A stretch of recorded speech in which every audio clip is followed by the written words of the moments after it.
program.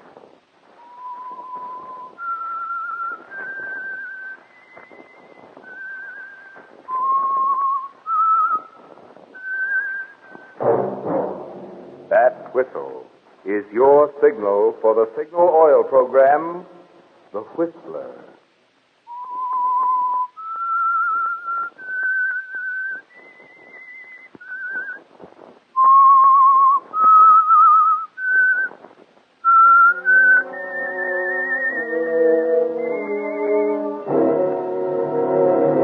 I am the Whistler, and I know many things, for I walk by night. I know many strange tales hidden in the hearts of men and women who have stepped into the shadows. Yes, I know the nameless terrors of which they dare not speak.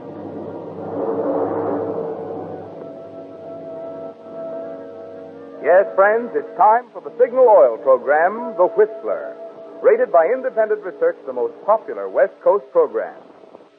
In gasoline, you know, it takes extra quality to go farther. And Signal is the famous Go Farther gasoline. So look for the Signal circle sign in yellow and black that identifies Signal service stations from Canada to Mexico. And now the Whistler's strange story. Murder on Rourke Island.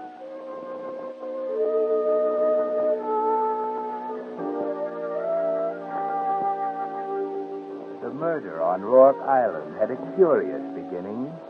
There was no hatred in Keith Brandon's mind, no anger, no malice. In the beginning, there was only relief and freedom and love for a girl named Kathy Dunn.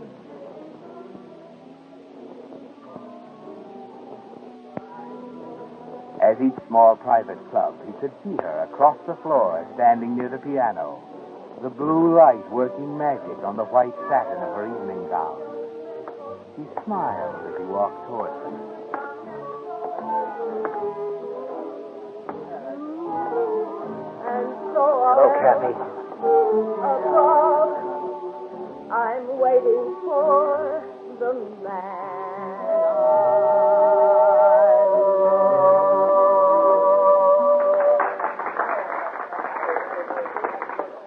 Aren't you glad to see me? Please, not now. What kind of welcome is this? We settled everything a year ago. Now, if you don't mind. Wait a minute. You gotta let me talk to you. There's nothing to talk about. Kathy, They're all watching us. where's your dressing room? Please, Keith. I tell you, I've got to talk to you. That's all there is to it. If you want it in the middle of the floor, it's all right with me. Oh, all right.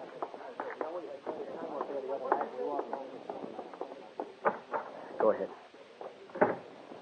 Now, you've got something to tell me. I suppose your father's changed his mind, put the seal of approval on nightclub singers. Haven't changed a bit, have you? The old friendly approach. Well, let me tell you something first. You had a choice to make between me and your father, and you made it. As far as I'm concerned, it stands. Pretty bitter, aren't you? I think I've a right to be. Kathy, I told you then that I loved you. I always would, I meant it. Sure. Until father put his $500,000 estate up against me. It was different after that, wasn't it? Me or the money. Didn't take you long to decide. Sure. Go right ahead. Father died last night. That's why I'm here. You're free now? I want you, Kathy. I love you. I wish I could believe. Oh, Kathy. Please. Please, Keith, let me say. You know you love me, Kathy. Tell me. Oh, I do, Keith, darling. I do.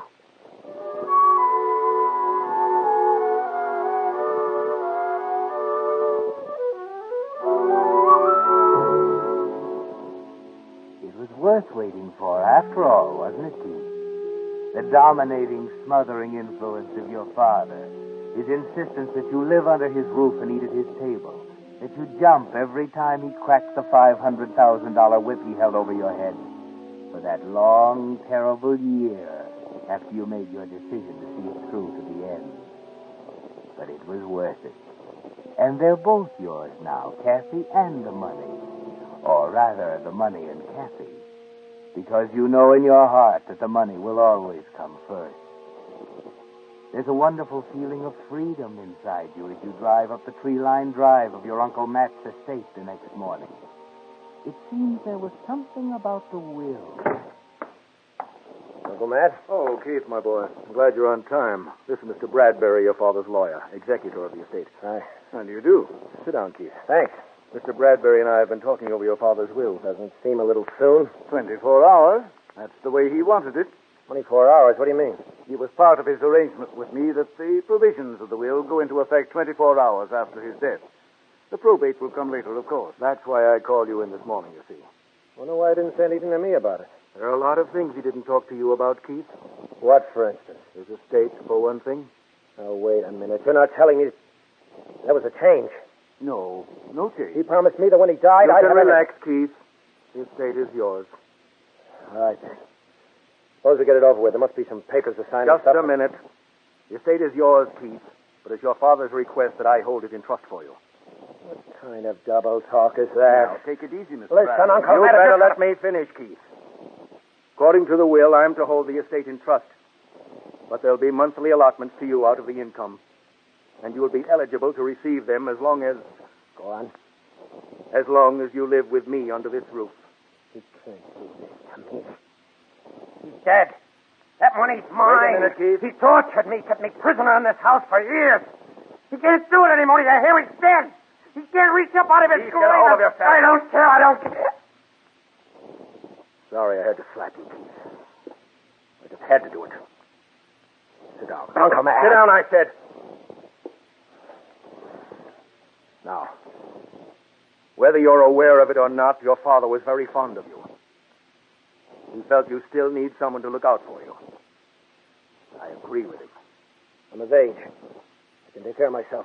You're a highly emotional young man, Keith. Not as stable as you might be. What do you mean, not stable? You did attempt suicide once over a girl. Oh, what? I was a kid in high school. Well, maybe so. I remember it seemed pretty important to your father at the time. So I do a crazy thing in high school, and he decides I need a guardian for the rest of my life. Why are you trying to make excuses for him, Matt? You know what's behind it all as well as I do. He was a bitter, selfish old man who had to have things his own way even after he was dead. Well, this isn't getting us anywhere, Keith. Let's get the thing settled. Nothing I can do then? Tell him, Bradbury. The will takes effect tonight, Mr. Brandon. According to its terms, you must live with your uncle 6 days out of every week. Suppose I refuse. The estate goes to the public hospital fund. I see. How long does this go on? As long as your uncle is alive. After that, I guess you're on your own. Mr. Bradbury, there's nothing in there about marriage, is there? What do you mean? Just a minute, Matt. Bradbury, supposing I decide to get married and bring my bride here to live, would I be fulfilling the terms of the will? You're not considering marriage, Keith. Answer my question, Mr. Bradbury. Why, no. There's nothing that would prevent it. Great. How'd you like to have another steady boarder, Uncle Matt? Who is it? Kathy Dunn. You broke up with her a year ago. I saw her last night.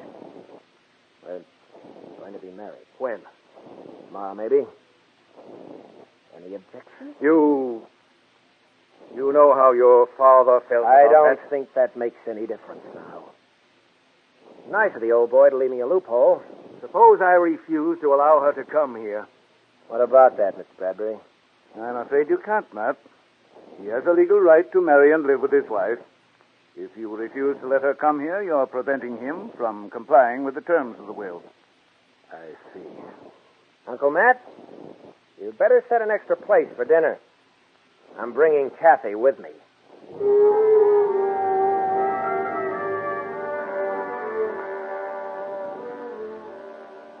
Well, Keith, you're feeling a little better as you drive away from the house toward Kathy's apartment on the other side of town.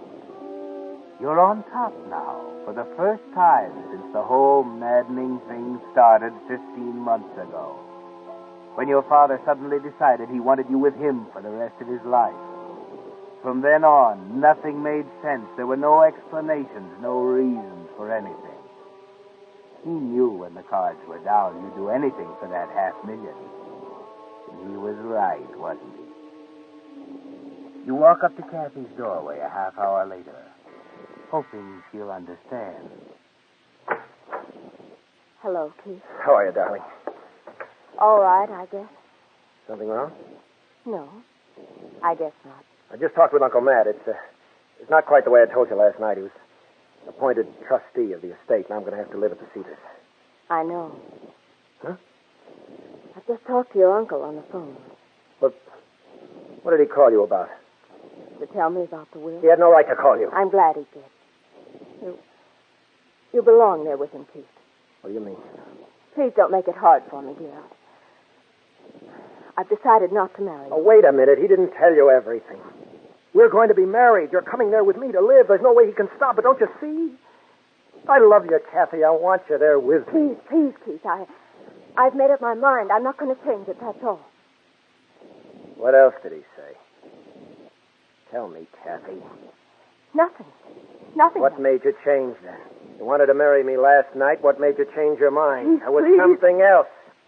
He told you something else, some vicious, underhanded lie. No, Keith. Don't kill him. That's what I'll do. Don't kill him. Keith. Sorry I said that, Kathy. You'd better go now. Yeah. I guess you're right. Kathy. Yes, Keith? Don't tell anyone what I just said, will you? Of course not. I'm sorry I said that. I said I'd kill him.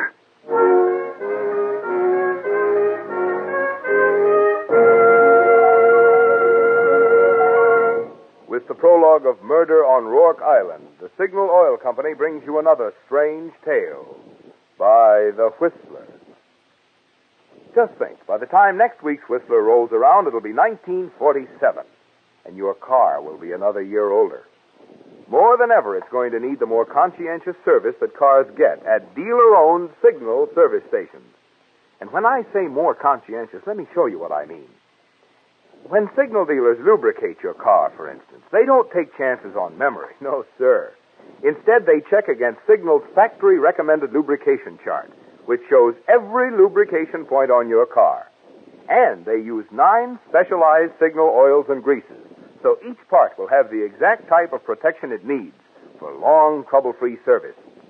But do they stop there? No, sir. Just to make doubly sure not a single part has been overlooked, they check each point again, which is why it's called Signal Double-Check Lubrication. Now, that's the kind of lube service you want when today's aging cars have to last until there are enough new ones to go around. And that's the kind of lubrication you get from your friendly, dealer-owned Signal service station. And now, back to the Whistler.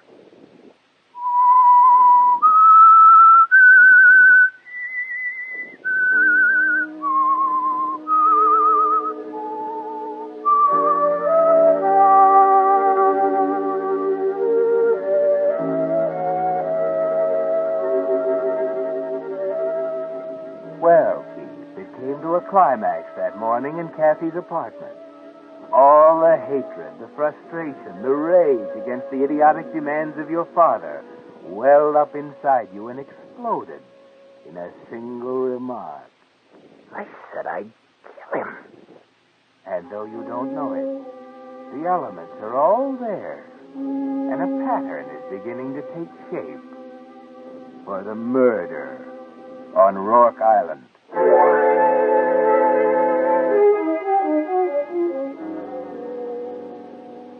Your life in prison is beginning all over again, with Uncle Matt as the jailer instead of your father. 6 days out of every 7, Keith. You're free to come and go if you wish, but 6 days out of every 7, you must live with Uncle Matt at the Cedars. There you are, Keith. Thanks. I thought you'd like this room best. Nice view of Lake Washington out of the window here. Yeah.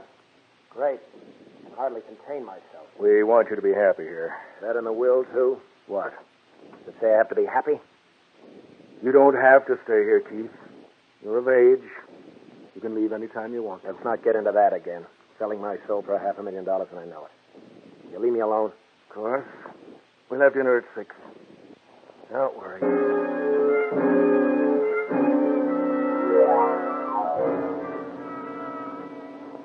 And so it begins again, Keith. And during the weeks that follow, your life falls into a rigid pattern. Breakfast at 8, dinner at 6, evenings in the library with Uncle Matt poring over his stamp collection. And you know it will last as long as he lives. That only his death can bring you at last to the thing you suffered for.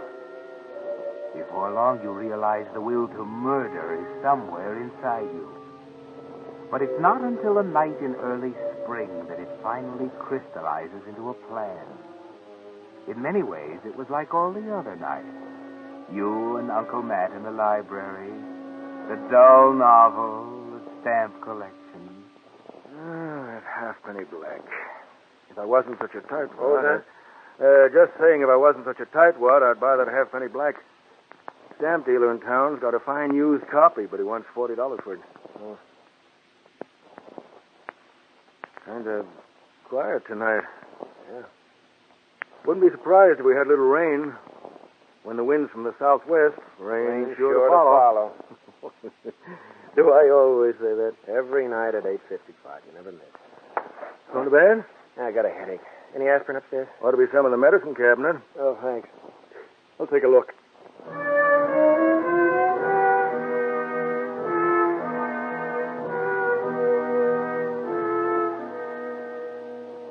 But there isn't any aspirin in your medicine chest, so you try the one in Uncle Matt's bathroom. Find the aspirin on the lower shelf. Start to close the cabinet door.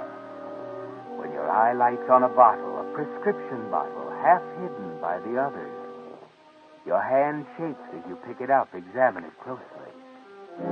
And it's at that precise moment that all the elements come together to form the plan for a murder 3 months in the future on a tiny tree-covered dot in the middle of Puget Sound called Rourke Island.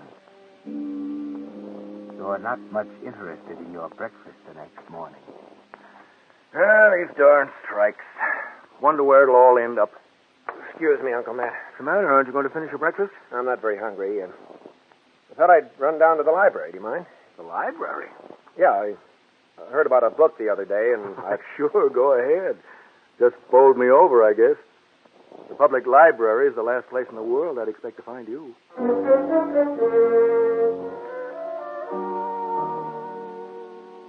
Yes, I know I haven't a card, but I don't want to have to take the book out. I just want to look at it here. What was the title again? Materia Medica. It's a textbook on drugs.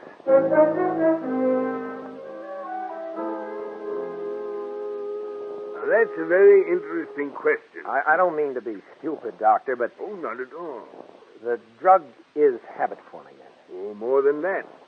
To a victim of certain forms of heart disease, it's like eating or breathing. It's the difference between life and death. How often do they take it? Oh, once a day, usually. If they stopped? Heart failure, of course. How soon? 2 days, possibly more. It depends. Well, thanks very much, Doctor. Oh, forget it. Always glad to help out a detective story writer. You know, I'm quite a mystery fan myself.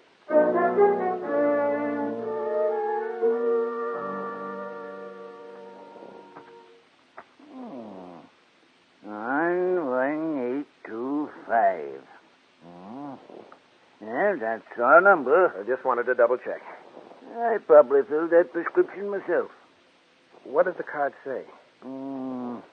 First filled February 14th. Dr. Talbot. For patient, Matthew Brandon. I see. That's all except for the name of the prescription, of course. Extract of digitalis.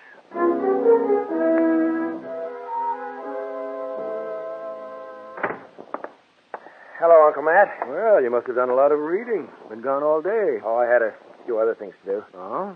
Yeah, you know what today is? Saturday? April 16th. Big day, isn't it? Keith, how did you know? Never forget a birthday. An envelope? Be careful how you open that. Yes. Yeah, let's see. Well, it's empty, isn't it? Look down in the corner there. Oh, a halfpenny black. That's right.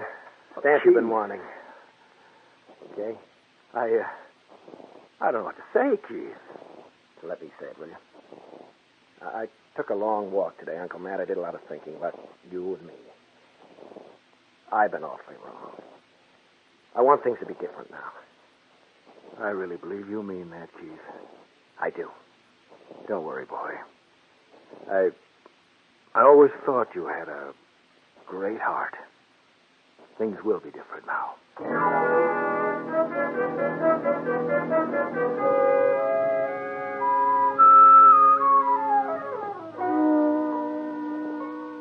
Yes, Keith, things will be different now. And you didn't lie to him. You did take a walk, and you did do a lot of thinking about how you were going to kill him this summer on Rourke Island. Murder him with a perfect, ingenious plan that had no possible chance of going wrong. The first thing, of course, is to get his confidence. And as spring changes into summer, you develop an interest in his stamp collection. Go for walks with him along the lake. Spend evenings together at the theater. And finally, on a day in early June, you decide he's ready. Just look at the lake out there. You know, as long as I've lived here, I never tire of it. I don't think I could ever live away from water. You know, it makes me think of the summers you and Father and I used to spend on Rourke Island. I haven't been there for years. We still own it, don't we? Yes. The lodge is still there. The wharf, the dory. I suppose so. Let's go. Huh? Just you and I. We could do a little fishing, loaf around. Do you really want to? Well, of course I do. Look, you need a change, too. We could hire a boat to take us out there, bring food with us, and spend a week or 10 days. By George, What about it? It's a deal.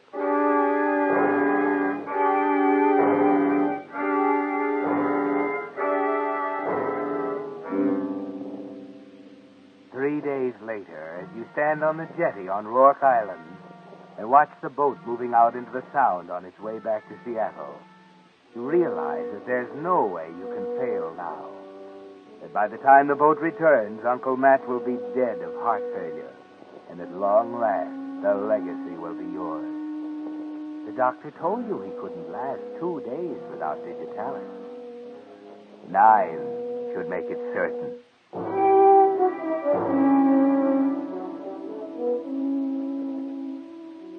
After dinner, it seems an eternity before Matt yawns and finally suggests going to bed.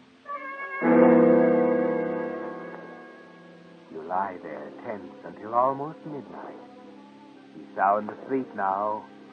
Breathing heavily, you quietly get out of bed and slip on your clothes. First, the small boat moored down at the jetty. Now this rope.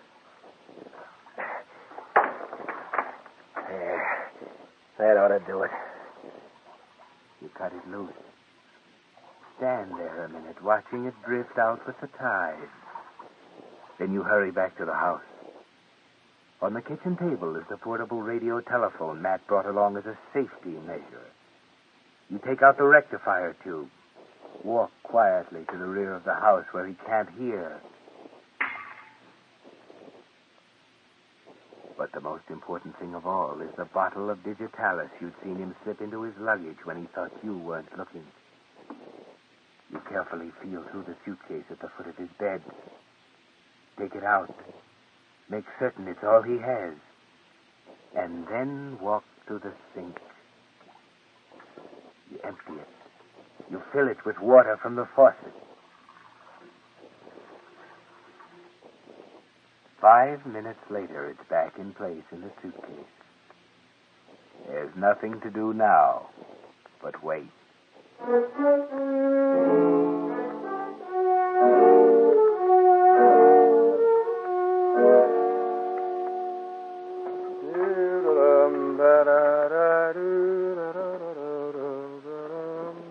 How'd you like your eggs, Keith? Oh, it's easy. Right.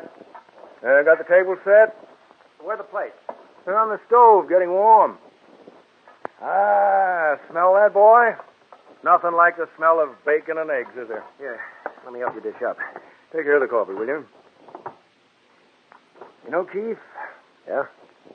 We're going to have a great time together from now on, aren't we? What's the matter? Nothing. Let's sit down to breakfast, huh?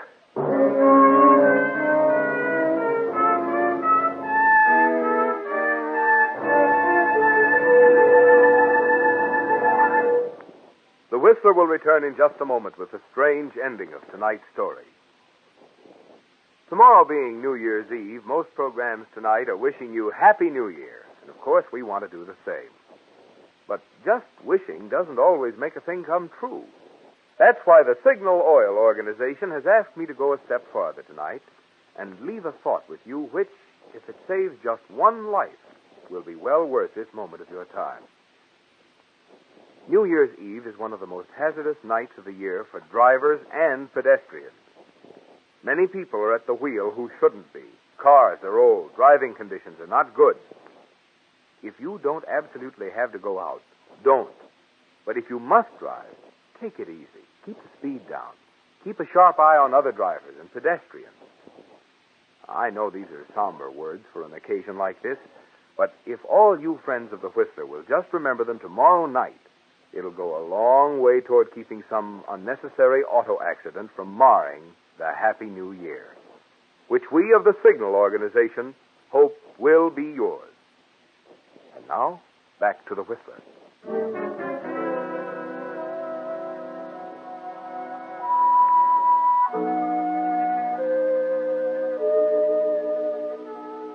Well, Keith, it's a little unusual to be sitting down to breakfast with a man you know is going to die in a day or two. Yes, it's all done now, isn't it? Your only chance of getting away from Rourke Island vanished when you cut the boat adrift down at the dock and smashed the rectifier tube of the radio telephone Uncle Matt brought along for safety reasons. Yes, the murder has been committed already, hasn't it, Keith? It happened the moment you emptied his bottle of digitalis down the sink and refilled it with plain water.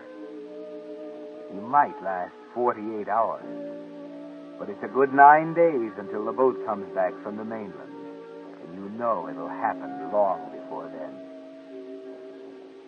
Halfway through breakfast, you look up from your plate to see him watching you, a quiet smile on his face.